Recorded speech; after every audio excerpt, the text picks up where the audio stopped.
Today, we are celebrating global warming, their 20th anniversary. Yes, all the liberal environmentalists are in Brazil this week at the Rio +20 UN conference on sustainable development.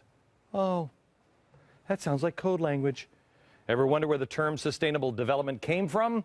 It was this nasty conference, the United Nations, and a guy named Maurice Strong. He was the Secretary General during the original Global Warming Summit in 1992 in Rio. This week, he complained to the liberal media about the broken promises. Past 20 years been a failure, saying, quote, "The irony is the science has become more definitive. Yes, that it's a hoax." He says since 1992, things have gotten worse. The will to act has been overshadowed by immediate concerns of political and economic nature that are less important in the long run. We need the equivalent of a revolution. That's what I like, a good socialist calling for revolution. He's not the only one out there pushing for the green agenda. England's Prince Charles says he is watched in despair. Really? At the lack of progress being made. Watch. Like a sleepwalker, we seem unable to wake up to the fact that so many of the catastrophic consequences of carrying on with business as usual are bearing down on us faster than we think, already dragging many millions more people into poverty and dangerously weakening global food, water and energy security for the future. My goodness, it's like we're blind, kind of like I am when I'm looking at my new wife, Camilla. Ooh. The head of the IMF, Christine Lagarde, she warns of the dire consequences that can come from our inability to deal with climate change. Climate change is clearly one of the great challenges of our time and one of the great tests of our generation. For the world's poorest and most vulnerable people, climate change is not just a distant possibility, it's a present reality. It is not a present reality, it is a hoax. The way the media talks about global warming is ridiculous. We know this from the science out in the open and the emails now that the scientists sent each other behind the scenes. A few years ago, the British University of Climatic Research Institute was accused of manipulating the stats to support global warming claims. Well, hackers got in and exposed emails between the staff and the experts all around the world.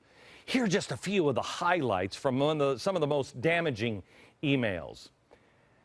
The science is being manipulated to put political spin on it. Might not be too clever in the long run. Uh-oh, how else do we read that one? How about this? This is just downright dangerous. We need to communicate the uncertainty and be honest. Oh. Then another expert wrote this. There have been a number of dishonest presentations of model results by individual authors. Uh-oh. And then there's this great piece of advice. When in doubt, one way to cover yourself would be to delete all the emails at the end of the process. Too bad they didn't listen to that one. They're making things up. They're doctoring information to fit their claims that global warming is destroying the world as we know it. I'm sorry. Oh, by the way, CRU is a frequent contributor to the United Nations reports. So the people making it up are the ones telling the United Nations. Let's go back to Rio now in the UN conference. Thousands of women who participated in a group called People's Summit have been protesting there throughout the week. Uh-oh, they look pissed. They say green capitalism isn't based on solidarity. That's right. They think, believe it or not, that Al Gore's vision of the world is too conservative. But they're not alone. This is exactly what Van Jones has been talking about. One of the things that has happened, I think, too often to progressives is that we don't understand the relationship between minimum goals and maximum goals. Right now we're saying we want to move from suicidal gray capitalism to some kind of eco-capitalism where at least we're not, fast-tracking the destruction of the whole planet. Will that be enough? No, it won't be enough. We want to go beyond systems of exploitation and oppression altogether, but that's a process. And so the green economy will start off as a small subset, and we're going to push it and push it and push it until it becomes the engine for transforming the whole society. Here's the one thing I want you to take away from today's show. Green is the new red. This whole green energy agenda is nothing more than a scam. It is not about the environment. Would it be great to have solar-powered flying cars? Yep, and someday we'll get there. But right now, this is just an attempt by the left to hang a smiley face on some statist policies that they have been pushing for decades. It is the ultimate justification of redistribution of wealth, period. We have to consume energy. Again, we should consume the cleanest energy we can. But the left will tell you that consuming energy is somehow bad. Somehow the same cheap energy that has transformed the entire world into a relatively modern, civilized place is the cause of all future evil. To curb your energy uses, they just want to tax you. And then put that money in the things that they think are important, like social welfare programs, green jobs, and programs and handouts to third world dictators. It's playing out in front of our eyes, and it has been playing out for a long time. President Obama will not allow us to drill for oil here, but while he was shutting down, it's too dangerous to drill that deep in our own Gulf, he sent $2 billion to Brazil to improve their oil industry and then promised to be their best customer. How does that make sense? Here at home, the left demonizes big coal and big oil. The White House is dismantling these industries with overregulation and pressure from hardcore leftist, socialist, and communist groups. Once again, avowed communist and former Green czar Van Jones. Look at these young people. They said, we're not going to let them put this dirty needle of a pipeline into America. We're not going to let them take the dirtiest energy ever created and cook it up and stick it into this country. What a pile of crap that is. If you support the Keystone Pipeline, you are a heroin pusher. This isn't about saving wildlife and birds and the whales and the cute little kitty cats. It is about attacking humans and the Western way of life. This president is openly advocating their actions.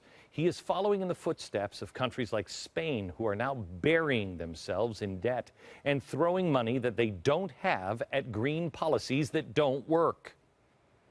Think about what's happening in countries like Spain, Germany, and Japan, where they're making real investments in renewable energy.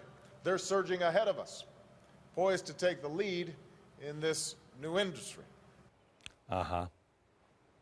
Okay, let's look at some of these countries. It's not just Spain. China, last year, China boosted its green energy spending by 17% to $52 billion. China is also the largest producer of hydroelectric power on the planet. But China, unlike the U.S., isn't putting all of its eggs in one basket. It's also sinking money into nuclear energy and fracking. Now, he quoted Germany, and look how great Germany is. Germany, 600,000 households had their power shut off because they can't afford the skyrocketing costs of electricity. Wait a minute, didn't the president say that? Your electricity prices will necessarily skyrocket.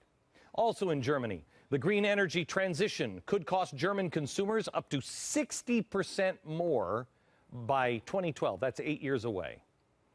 I've told you before that as Europe goes, so goes the rest of the world. It's too big of a block to go down. Spain is now headed towards a full-blown bailout by the end of the year, at best. Last week, the Spanish banks agreed to accept up to $125 billion from other Euro countries, and it didn't work.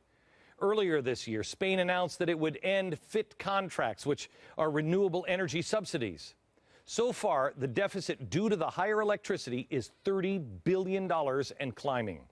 3 million people in Spain cannot keep their homes warm now in the winter.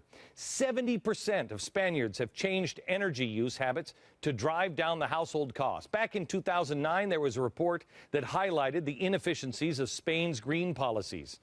At that time, when I was on Fox, I talked to the report's author. He told me that for every single green job created in Spain, 2.2 regular jobs were killed. Since then, Spain's gotten much, much worse.